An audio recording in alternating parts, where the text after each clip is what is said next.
Avant de plonger dans cette histoire incroyable, pensez à vous abonner à la chaîne et à activer la cloche.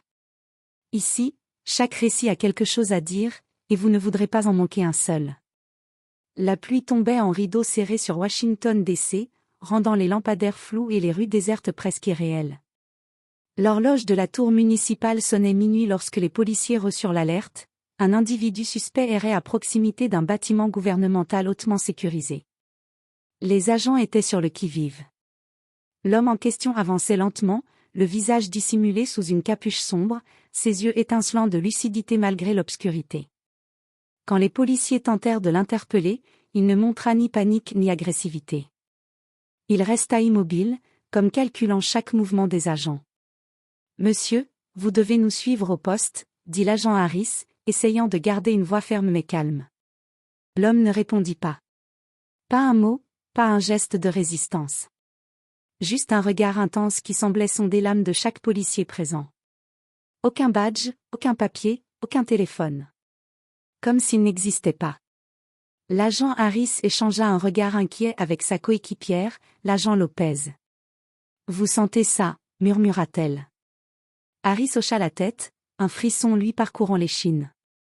Il y avait quelque chose d'étrangement, hors norme chez cet homme. Alors qu'il s'apprêtait à l'embarquer, le bruit d'une voiture noire aux vitres teintées se fit entendre. Elle stoppa net devant eux. Des hommes en costume sombre en sortirent avec des badges du FBI, parfaitement visibles. L'un d'eux, une femme au regard de fer, s'avança et dit « Relâchez-le. Il ne fait pas partie de votre juridiction. » Les policiers, incrédules, hésitèrent. L'homme regarda les agents du FBI et fit un léger signe de tête, presque imperceptible, comme s'il reconnaissait en eux quelque chose qu'il attendait depuis longtemps. Le chef du FBI, Jane Collins, poursuivit. « Vous n'avez aucune idée de ce que vous avez devant vous. Et croyez-moi, vous ne voulez pas le savoir. » La pluie continuait de tomber, martelant le bitume, alors que l'homme mystérieux disparaissait dans l'ombre avec le FBI. Une chose était sûre, sa présence ce soir-là n'était que le début d'un mystère qui allait secouer le pays tout entier. Le lendemain matin, Washington DC semblait reprendre son rythme habituel, mais pour les policiers ayant arrêté l'homme mystérieux, rien ne serait plus jamais pareil. L'agent Harris, assis dans la salle de pause, ne pouvait s'empêcher de repenser à ses yeux. Ils n'étaient pas ceux d'un criminel ordinaire. Il y avait une intelligence froide et méthodique, une précision dans chaque geste, comme s'il savait toujours ce qui allait se passer avant que cela n'arrive. Pendant ce temps, au siège du FBI, l'homme était assis dans une pièce blanche, presque clinique, mais confortable. Ses mains croisées sur ses genoux, il observait calmement les agents qui s'agitaient autour de lui. Aucun signe de nervosité, aucune plainte. « Nous devons savoir qui il est », dit Jane Collins, la chef du dossier. Sa voix était ferme, mais teintée d'une curiosité sincère. Un jeune analyste répondit, « Nous avons vérifié toutes les bases de données fédérales et locales. Rien. Pas de nom, pas de passé, pas de papier. C'est comme s'il n'avait jamais existé. » L'homme leva légèrement la tête et parla d'une voix calme, presque douce. « Vous cherchez dans les mauvais endroits. Mon passé n'est pas là où vous croyez le trouver. » Jane frissonna. Il savait qu'il cherchait. Et surtout, il savait comment les empêcher de trouver. Pendant ce temps, dans les rues, les policiers qui avaient essayé de l'arrêter étaient interrogés par leurs supérieurs. Les questions revenaient encore et encore. Qui était cet homme? Pourquoi était-il si calme? Et surtout, pourquoi le FBI semblait-il prêt à tout pour le récupérer? Ce qui allait suivre allait changer leur vision de la réalité. Car cet homme n'était pas seulement un inconnu, il détenait des informations et des secrets capables de bouleverser le gouvernement et de déclencher une crise nationale. Et pour l'instant, personne n'était prêt à affronter la vérité. Dans l'ombre, une autre force surveillait la scène. Les pièces du puzzle commençaient à se mettre en place, mais personne, pas même le FBI, ne savait exactement où cela mènerait. Le mystère venait à peine de commencer. Quelques jours après l'incident, l'homme mystérieux qui n'avait toujours pas donné son nom fut conduit dans une salle de briefing ultra sécurisée au siège du FBI. Les murs étaient tapissés de cartes, écrans et photographies, chacun représentant des opérations confidentielles. Jane Collins se tenait devant lui, un dossier épais à la main. Vous savez pourquoi vous êtes ici, dit-elle d'une voix glaciale. L'homme hocha simplement la tête. Je devine, mais vous sous-estimez ce que je peux faire. Jane sourit légèrement. Peut-être. Mais nous ne prenons aucun risque. L'agent Collins expliqua alors la situation. Depuis plusieurs mois, une organisation clandestine avait infiltré plusieurs départements gouvernementaux. Le FBI n'avait aucune idée de leur véritable identité ni de leurs objectifs. Et aujourd'hui, il croyait que cette organisation était sur le point de frapper à l'échelle nationale. Vous avez été choisi pour infiltrer cette organisation, continua Jane. Vous êtes le seul qui peut le faire. Personne d'autre ne pourrait passer inaperçu. L'homme inclina légèrement la tête, réfléchissant. Et si je refuse, demanda-t-il calmement. Jane le fixa avec intensité. Refuser n'est pas une option. Nous avons déjà des équipes qui vous surveillent, et nous savons que vous ne faites jamais rien au hasard. L'homme resta silencieux quelques secondes. Puis, d'une voix basse et assurée. Très bien. Mais à une condition, je travaille seule. Jane hésita, puis céda. Elle savait que c'était le seul moyen. Cette mission nécessitait un niveau de discrétion et de stratégie que personne d'autre n'avait. Pendant les jours suivants, l'homme se préparait. Il apprenait les codes, étudiait les agents de l'organisation clandestine, analysait leur routine. Il n'avait pas besoin d'armes lourdes, sa plus grande force résidait dans son intelligence et sa capacité à anticiper les mouvements de ses ennemis. Dehors, la ville continuait de vivre normalement, ignorant que la sécurité nationale était sur le point d'être bouleversée. Chaque pas de l'homme mystérieux le rapprochait de la vérité, mais aussi du danger. Car ceux qu'il traquait n'étaient pas de simples criminels, ils étaient partout, dans l'ombre, prêts à frapper au moindre faux pas. Ce soir-là, alors que les lumières de la ville brillaient à travers les fenêtres, l'homme se tenait immobile dans sa chambre de briefing. Son regard fixé sur les cartes. La partie venait de commencer. La nuit tombait sur Washington DC, et l'homme mystérieux quittait le siège du FBI avec une discrétion absolue. Pas de sirène, pas de surveillance visible. Juste l'ombre qui l'accompagnait, comme si la ville entière retenait son souffle. Sa cible, un entrepôt abandonné en périphérie de la ville. Les informations du FBI indiquaient que l'organisation clandestine y stockait des documents confidentiels, mais aussi qu'ils y faisaient des réunions stratégiques. C'était sa première mission sur le terrain, et il savait qu'il devait être impeccable. D'un pas silencieux, il contourna les caméras et se glissa dans l'ombre des murs. Chaque mouvement était précis, calculé. Son regard balayait l'environnement, anticipant chaque patrouille, chaque porte, chaque bruit. À l'intérieur, il découvrit un réseau complexe de couloirs, de pièces verrouillées et de gardes bien entraînés. Mais l'homme ne se laissa jamais surprendre. Grâce à ses connaissances tactiques et à son sens aigu de l'observation, il neutralisa les systèmes de sécurité sans alerter personne. Enfin, il arriva dans une salle où des documents étaient empilés sur des tables. Mais ce qu'il vit le fit hésiter un instant. Sur un écran, des visages connus défilaient, certains appartenant à de hauts responsables gouvernementaux. Le plan allait beaucoup plus loin qu'il ne l'imaginait. Soudain, un bruit derrière lui. Une silhouette surgit d'une porte latérale. L'homme réagit immédiatement, esquivant le garde et le neutralisant sans violence apparente. Mais cette intrusion avait déclenché un signal invisible. Les alarmes silencieuses envoyèrent une alerte au FBI. À l'extérieur, Jane Collins observait sur les écrans, son pouce accéléra lorsqu'elle vit la silhouette disparaître dans l'ombre. L'homme mystérieux venait de réussir sa première infiltration, mais le FBI savait qu'il venait de découvrir quelque chose de bien plus dangereux que prévu. En regardant les documents récupérés, il comprit l'ampleur de la menace. Cette organisation n'était pas seulement infiltrée dans le gouvernement. Elle possédait des informations qui pouvaient compromettre la sécurité nationale entière. Et ce qu'il avait trouvé n'était que la pointe de l'iceberg. Le vrai jeu venait à peine de commencer. Chaque pas à partir de maintenant pouvait être décisif. Et l'homme mystérieux savait que cette mission allait le changer à jamais. Le lendemain matin, au siège du FBI, l'atmosphère était lourde. Les écrans de surveillance montraient encore les images de la mission nocturne, et Jane Collins savait que l'homme mystérieux avait touché quelque chose de crucial. Mais une nouvelle inquiétante se dessinait, certaines informations semblaient avoir été compromises. Jane convoqua immédiatement une réunion d'urgence. Les agents présents étaient nerveux, conscients que quelqu'un parmi eux avait peut-être trahi la confiance de l'agence. « Quelqu'un nous a filé des informations », dit-elle d'une voix ferme. « Nous avons un traître parmi nous. » Les regards se croisèrent, chacun essayant de cacher son inquiétude. L'homme mystérieux, assis dans un coin de la salle, observait attentivement. Son calme apparent contrastait avec la tension palpable autour de lui. « Si vous voulez mon avis, » dit-il enfin, sa voix basse et mesurée, « le traître n'est pas ici par accident. Il ou elle sait exactement comment nous pensons et agit toujours un pas en avance. » Jane fronça les sourcils. « Et comment le trouvez-vous » L'homme sourit légèrement, presque imperceptiblement. « En observant ce que chacun regarde, ce que chacun néglige. Les traîtres se trahissent toujours eux-mêmes, même lorsqu'ils croient être invisibles. » Pendant les jours suivants, il mit ses talents à l'œuvre. Chaque mouvement des agents, chaque accès aux fichiers, chaque conversation interceptée était analysée. Peu à peu, un schéma apparut, certains agents semblaient agir de manière étrange, trop prudents ou trop curieux des informations sensibles.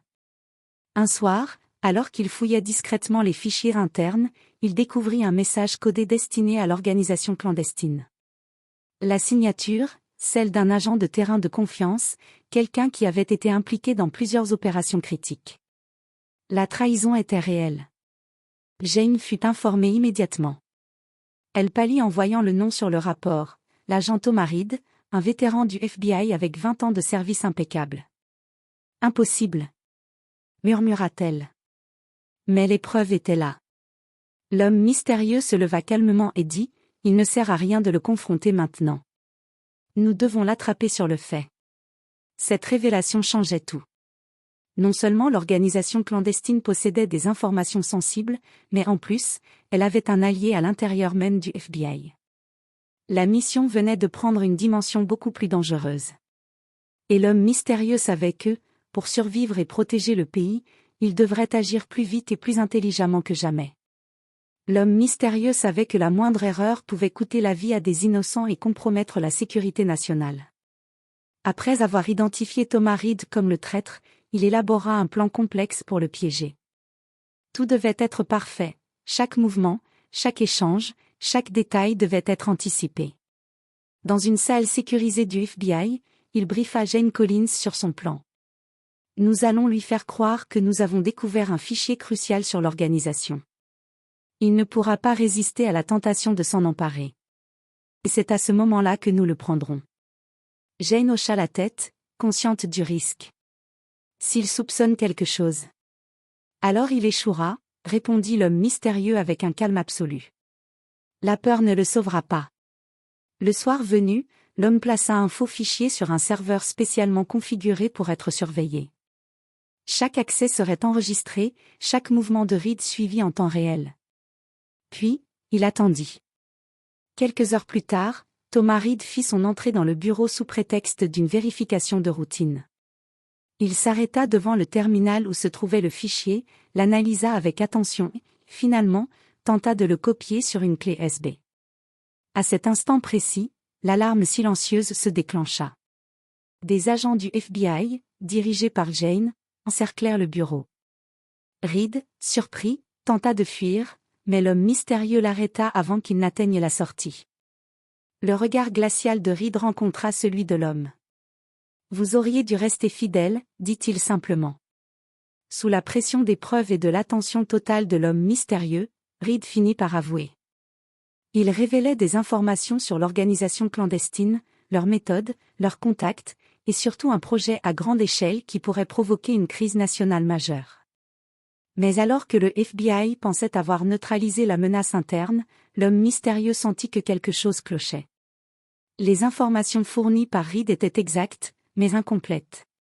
Quelque chose de plus grand, de beaucoup plus dangereux, se cachait derrière cette organisation. Et il savait que la véritable bataille ne faisait que commencer. Quelques jours après l'arrestation de Thomas Reed, l'homme mystérieux étudiait les données récupérées. Plus il creusait, plus il comprenait l'ampleur de la menace. L'organisation clandestine n'était pas simplement un groupe criminel, elle avait des ramifications jusque dans les plus hauts échelons du gouvernement. Des politiciens, des hauts fonctionnaires, des responsables de sécurité nationale, tous étaient potentiellement compromis. Jane Collins entra dans la salle de briefing, visiblement préoccupée. Nous pensions avoir tout contrôlé, mais il y a des preuves que certaines décisions clés ont été manipulées avant même que nous ayons pu réagir. L'homme mystérieux hocha la tête, le regard fixé sur les cartes et les fichiers sur l'écran. Ce n'est pas seulement une infiltration, c'est une guerre silencieuse. Et ils sont plus proches que nous le pensions. Une piste l'attira particulièrement, un document crypté mentionnant un projet nommé Argos, qui semblait relier plusieurs agences gouvernementales et financiers privés. Les détails étaient flous, mais une chose était claire, ce projet pourrait déstabiliser l'ensemble du pays si l'organisation clandestine en prenait le contrôle. Nous devons découvrir qui tire les ficelles derrière Argos, dit-il calmement. Et rapidement. Le FBI intensifia les investigations, mais l'homme mystérieux savait que le temps jouait contre eux. Les agents infiltrés pouvaient disparaître à tout moment, et l'organisation pouvait agir avant que quiconque ne soit prêt. Cette nuit-là, l'homme mystérieux resta seul dans la salle de briefing, étudiant chaque document, chaque contact, chaque anomalie. Ses yeux se posèrent sur un nom récurrent dans plusieurs fichiers, Sénateur William Hargrove. Un froid glacial parcourut son échine. Ce n'était plus seulement une menace cachée, c'était quelqu'un au sommet, capable de manipuler les décisions du pays. Et cette personne savait exactement comment rester dans l'ombre. L'homme mystérieux comprit alors que la mission venait de changer de dimension, il ne s'agissait plus seulement de protéger des documents ou de capturer des traîtres. Il devait maintenant affronter une force capable de contrôler le gouvernement depuis l'intérieur.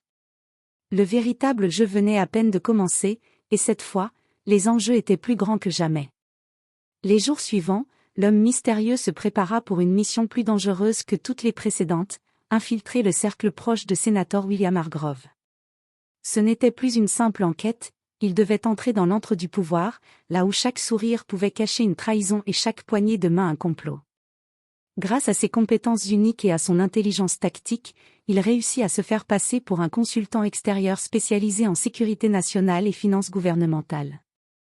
Aucun document officiel ne mentionnait encore son nom, ce qui lui permit de passer les contrôles de sécurité sans éveiller de soupçons. Lors de sa première rencontre avec le sénateur, il observa attentivement.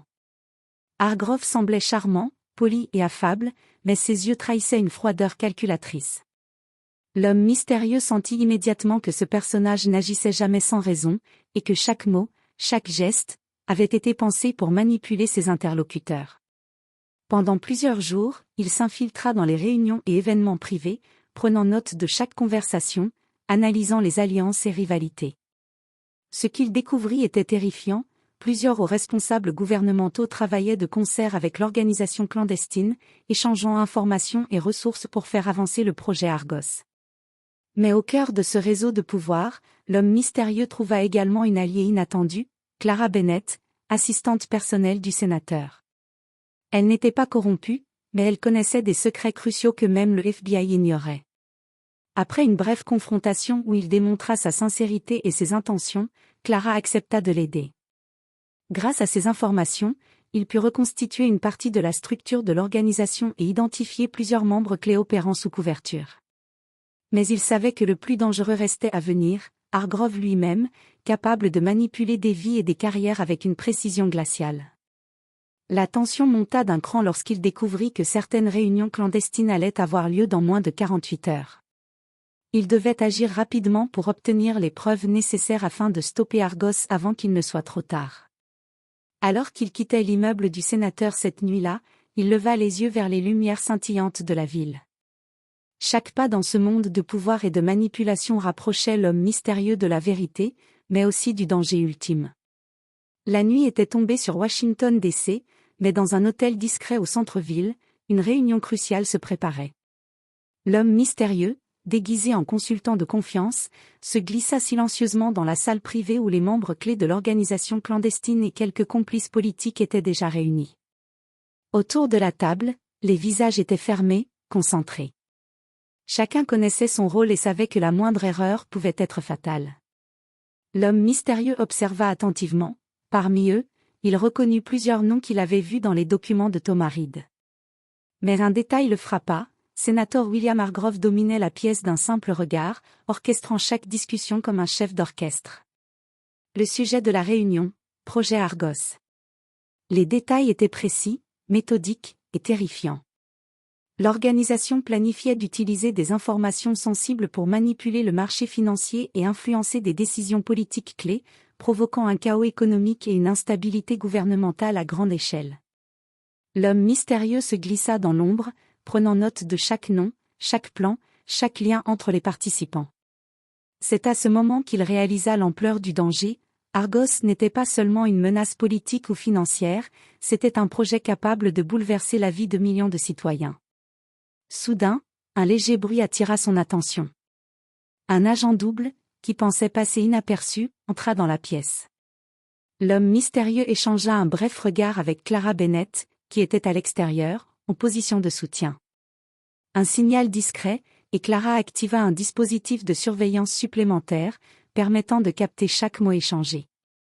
Alors que la réunion progressait, Hargrove dévoila un plan encore plus audacieux, infiltrer des agences de sécurité nationale pour saboter toute intervention avant que les conséquences d'Argos ne deviennent visibles.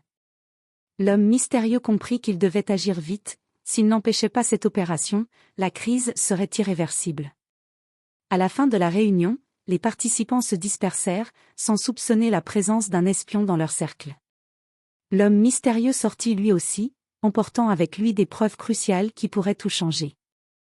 Mais il savait que ce n'était que le début, Hargrove et ses alliés allaient bientôt découvrir la trahison, et la chasse allait commencer. Cette nuit-là, l'homme mystérieux comprit une chose, dans ce jeu de pouvoir, la moindre erreur pouvait être fatale, et la confiance était un luxe qu'il ne pouvait pas se permettre. Après avoir analysé chaque détail de la réunion secrète, l'homme mystérieux savait que le moment décisif approchait. Le projet Argos devait être stoppé avant que ses effets dévastateurs ne se fassent sentir. Mais pour neutraliser Hargrove et ses alliés, il fallait un plan parfait, rapide et précis. Avec Clara Bennett à ses côtés, ils mirent au point une stratégie complexe. Clara fournirait des accès internes et détournerait l'attention de certains complices, tandis que l'homme mystérieux infiltrerait directement les lieux où les documents sensibles étaient stockés et où Hargrove coordonnait ses opérations. Le soir venu, il pénétra dans l'un des bâtiments gouvernementaux compromis. Chaque mouvement était calculé, contourner les systèmes de sécurité, neutraliser discrètement les gardes, et accéder aux serveurs contenant les preuves d'Argos. Chaque seconde comptait. Pendant ce temps, Clara surveillait les communications et brouillait les signaux pour éviter toute alerte. Ensemble, ils formaient une équipe silencieuse mais redoutable. Au moment où il atteignit le serveur principal, il découvrit un secret encore plus alarmant. Hargrove possédait un réseau de commandos numériques, prêt à déclencher Argos dès le moindre signe de menace. Cela signifiait qu'il n'avait qu'une fenêtre très courte pour agir. Avec une rapidité méthodique, l'homme mystérieux copia les fichiers critiques et plaça un dispositif qui neutraliserait la capacité de l'organisation à utiliser ces informations. Mais juste au moment où il pensait que tout était sous contrôle, une alarme silencieuse se déclencha. Un des agents de Hargrove avait découvert l'intrusion. Une course contre la montre commença. Grâce à ses réflexes et à son sang-froid, il réussit à sortir du bâtiment avant que la sécurité ne se referme sur lui. Clara l'attendait à l'extérieur, et ensemble ils disparaissaient dans la nuit avec les preuves qui pourraient faire tomber Hargrove et son organisation. Cette victoire était partielle, Argos était neutralisé pour l'instant, mais Hargrove et ses complices n'avaient pas encore été confrontés. Le vrai affrontement restait à venir. Dans l'ombre de la ville, l'homme mystérieux savait qu'il approchait du moment crucial, la confrontation directe avec celui qui avait manipulé le gouvernement depuis les coulisses. Le matin se leva sur Washington DC avec un calme trompeur. Mais à l'intérieur des couloirs du pouvoir, une tempête se préparait. L'homme mystérieux, fort des preuves qu'il avait récupérées, se préparait à affronter sénateur William Hargrove face à face. Grâce à Clara Bennett, ils avaient obtenu un rendez-vous officiel avec Hargrove sous prétexte d'une réunion de crise simulée. L'homme mystérieux savait que ce serait dangereux, le sénateur était rusé, manipulateur, et habitué à contrôler chaque situation. Lorsqu'Hargrove entra dans la salle, son sourire était assuré, mais son regard calculateur trahissait une méfiance subtile. L'homme mystérieux posa devant lui les documents, les preuves de sa complicité avec l'organisation clandestine et les plans d'Argos. Tout ceci, c'est la fin de votre jeu, dit calmement l'homme mystérieux. Vous avez manipulé des vies, corrompu des responsables et mis en danger le pays. Mais vos secrets sont révélés. Hargrove se redressa, son sourire disparaissant. Vous pensez vraiment que vous pouvez m'arrêter? Vous ne savez rien de ce que je peux contrôler. Au contraire, répondit l'homme mystérieux, je sais exactement ce que vous pouvez faire, et c'est pourquoi vous êtes déjà vaincu. À ce moment précis, les forces du FBI, guidées par Clara et l'homme mystérieux, firent irruption. Chaque complice fut neutralisé, et Hargrove comprit qu'il n'avait aucune échappatoire. Les preuves étaient irréfutables, et cette fois, il ne pouvait manipuler personne. Sous le regard impassible de l'homme mystérieux, Hargrove fut conduit hors du bâtiment, le visage fermé mais conscient que son empire venait de s'effondrer. Alors que la ville reprenait lentement son rythme, l'homme mystérieux et Clara se retrouvèrent seuls sur le toit du bâtiment, observant les lumières de la capitale. « C'est fini, pour l'instant », murmura Clara. L'homme mystérieux resta silencieux un moment, pensif. « Fini pour aujourd'hui. Mais tant que le pouvoir corrompu existera, il y aura toujours des batailles à mener. » Et avec cette pensée, il disparut dans l'ombre, prêt à affronter le prochain défi, sachant que la vérité et la justice ne dorment jamais vraiment. Le pays avait été sauvé d'un désastre imminent, mais dans les coulisses, le jeu du pouvoir continuait, et un nouvel équilibre fragile venait de se former.